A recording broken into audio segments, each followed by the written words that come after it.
Technology freedom ముసుగులో విచ్చలవిడిగా విహరిస్తున్న present generation. ఒకటి కాదు రెండు కాదు 750 కోట్లకు హైదరాబాద్ కోలివింగ్ మార్కెట్. ఒకే ఫ్లాట్లో ఉంటూ తీరా సరదాలు తీరాక పోలీస్ స్టేషన్లు, బ్లాక్మెయిలింగ్లు. అసలు హైదరాబాద్లో ఈ కోలివింగ్ విధానాలేంటి? Watch this video.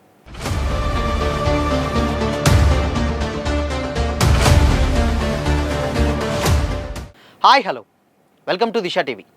హైదరాబాద్లో ఐటీ రంగం విహరిస్తున్న కొద్దీ యూత్ లైఫ్ స్టైల్లో అనూహ్య మార్పులు చోటు చేసుకుంటున్నాయి. ఒకప్పుడు ఖర్చులు తగ్గించుకునేందుకు స్నేహితులతో కలిసి గదులను పంచుకునేటువంటి రూమ్ షేరింగ్ పద్ధతి నేడు పెళ్లి కాకుండానే యువతి యువకులు ఒకే గదిలో కలిసి ఉండే లివింగ్ రిలేషన్షిప్ కల్చర్కి దారితీస్తుంది. నగరంలో చాప కింద నీరులా విహరిస్తున్నటువంటి కోలివింగ్ హాస్టళ్లు ఈ సరికొత్త ఫారెన్ కల్చర్ ట్రెండ్కు ప్రధాన వేదికలుగా మారుతున్నాయి.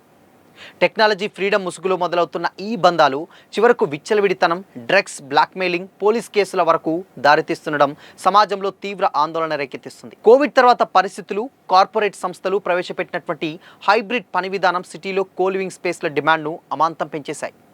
ప్రజెంట్ దేశవ్యాప్తంగా దాదాపు 4,000 కోట్లకుగా ఉన్నటువంటి ఈ వ్యవస్థీకృత మార్కెట్లో ఒక్క హైదరాబాద్ వాటానే సుమారు 750 కోట్లుగా ఉండడం గమనార్హం.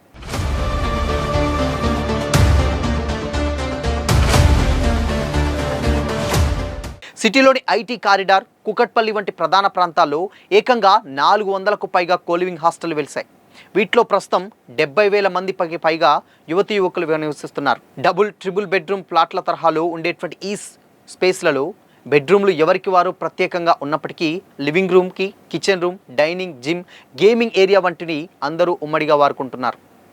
ఈ లగ్జరీస్ ఫెసిలిటీస్ ప్రైవసీ కోసం ఒక్కొక్కరు నెలకు 12,000 నుంచి 25,000 వరకు కూడా చెల్లించడానికి ఏమాత్రం వెనకాడట్లేదు. ఈ కోలివింగ్ హాస్టల్లో నివసిస్తున్నటువంటి వారిలో అత్యధికంగా 60 నుంచి 70% మంది ఇతర రాష్ట్రాల నుంచి వచ్చినటువంటి వారే కాగా మిగిలిన 30 నుంచి 40% మంది తెలుగు రాష్ట్రాలకు చెందినటువంటి యువత ఉంటున్నారు. సీసీటీవీ నిఘా, ప్రొఫెషనల్ క్లీనింగ్ సేవలతో ఇతర భద్రంగా ఉన్నాయని కూడా చెప్తున్నారు. ఒంటరితనానికి దూరంగా ఒత్తిడి లేని జీవితాన్ని గడపడానికి తోడ్పడుతున్నాయని యువత భావిస్తుంది. అయితే ఈ ఆరోగ్యకరమైనటువంటి కోలివింగ్ కాస్త క్రమంగా హద్దులు దాటుతోంది. ఒకరినొకరు అర్థం చేసుకోవడానికి సహజీవనం చేయడంలో తప్పేముందని ఇప్పుడున్నటువంటి జనరేషన్ యువత వాదిస్తుంది.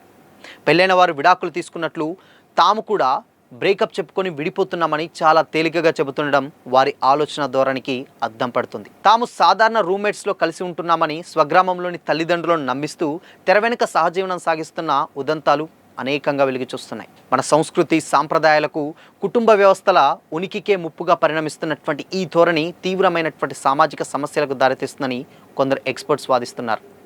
కొన్ని చోట్ల ఈ కోలివింగ్ ఫ్లాట్లు ఆల్కహాల్, డ్రగ్స్ కేంద్రాలుగా సైతం మారుతున్నాయనేటువంటి విమర్శలు వెల్లువెత్తుతున్నాయి. మరికొన్ని సందర్భాల్లో బ్రేకప్ తర్వాత వ్యక్తిగత ఫోటోలు, వీడియోలను సాకుగా చూపి బ్లాక్మెయిలింగ్కు పాల్పడటం, నమ్మించి మోసం చేయడం వంటి నేరాలు సైతం చోటు చేసుకుంటున్నాయి. సహజీవన బంధాలు విఫలమైనప్పుడు, ఇగో సమస్యలు లేదా విభేదాలు తలెత్తినప్పుడు ఒకరిపై ఒకరు పోలీస్ కేసులు పెట్టుకోవడం ఐటీ కారిడార్ పరిధిలో పరిపాటిగా మారింది. సైబరాబాద్ పరిధిలో ఇటీవల కాలంలో నమోదవుతున్నటువంటి ఫిర్యాదుల్లో ఇటువంటి లివింగ్ రిలేషన్షిప్ గొడవలే ఎక్కువగా ఉంటున్నాయని నివేదికలు స్పష్టం చేస్తున్నాయి.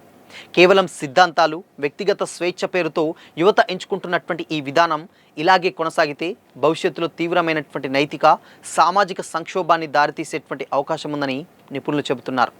ఇప్పుడు హైదరాబాద్లోనే దాదాపు 4,000కు సంబంధించిన 4,000 కోట్లకు పైగా ఉన్నటువంటి ఈ మార్కెట్ ఓన్లీ హైదరాబాద్ మాత్రమే 750 కోట్లంటే హైదరాబాద్ ఏ స్థానంలో ఉందో ప్రత్యేకంగా చెప్పనక్కర్లేదు.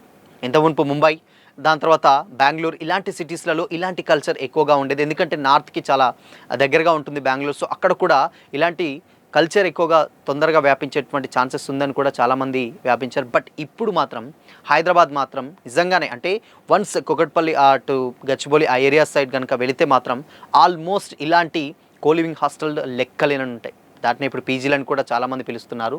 ఇలా ఒకరు కాదంటే ఒక ఆడ మగ ఇద్దరు కలిసి వెళ్ళి ఒక హాస్టల్ తీసుకోవడం, పీజీ తీసుకోవడం. సో అది అఫీషియల్గానే అంటే అది రూల్కి అది ఉన్నటువంటి పరిస్థితులలో ఎవరికి మొహమాటం లేకుండా అఫీషియల్గానే ఆ హాస్టల్లో ఉండడం, ఇలాంటి ఉదంతాలు చాలానే ఉన్నాయి. అండ్ దీంట్లో బాగానే బ్రేకప్స్ కావచ్చు, దాని తర్వాత పోలీస్ స్టేషన్స్కి బ్లాక్మెయిలింగ్, ఇందాక మనం మాట్లాడుకున్నట్లు ఇద్దరు కలిసి ఉన్నప్పుడు ఫొటోస్ కానీ వీడియోస్ కానీ తీసుకోవడం, దాని తర్వాత వాళ్ళిద్దరి మధ్య ఏదైనా గొడవైనప్పుడు వెంటనే ఒకరి మీద ఒకరు కేసులు పెట్టుకోవడం, ఆ బ్లాక్మెయిలింగ్కి చేయడం, వాళ్ళ తల్లిదండ్రులకు చెప్తానని, ఫ్రెండ్స్కి చెప్తానని, ప్రైవేట్ ఫొటోస్ సైతం సోషల్ మీడియాలలో అప్లోడ్ చేస్తానని బెదిరించడాలు, ఎన్నో ఉదంతాలు, ఇలాంటి కేసెస్ ఇప్పుడు మనం వెలుగు చూస్తున్నాం.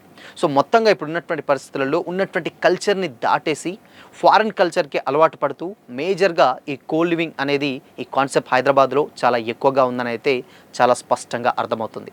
సో ఇలానే ముందుకు వెళ్తే రేపు నిజంగానే భవిష్యత్తులో చాలా సామాజిక సంక్షోభానికి దెబ్బతీసే విధంగా అవకాశం ఉందని కూడా చాలామంది చెబుతున్నారు. సో ఇవి నిజంగానే 4,000 కోట్లకు 750 కోట్లు స్టిల్ హైదరాబాద్ అని అంటే ఆల్మోస్ట్ ఉన్న దాంట్లలో ఒక భాగం మొత్తం కూడా హైదరాబాద్ ఉందనడంలో ఎలాంటి డౌట్ లేదు. సో మరి ఈ కో లివింగ్ వ్యవస్థ ఎప్పటి వరకు వెళ్తుంది, అసలు దీన్ని ఏమన్నా కట్టడి చేసేటువంటి ఛాన్సెస్ ఉంటాయంటే తెలియాలంటే మాత్రం మరి కొద్ది రోజులైతే వెయిట్ చేయాల్సిందే. సో మరి ఈ కో లివింగ్ వ్యవస్థపై మీ ఒపీనియన్ ఏంటి? కామెంట్ చేయండి.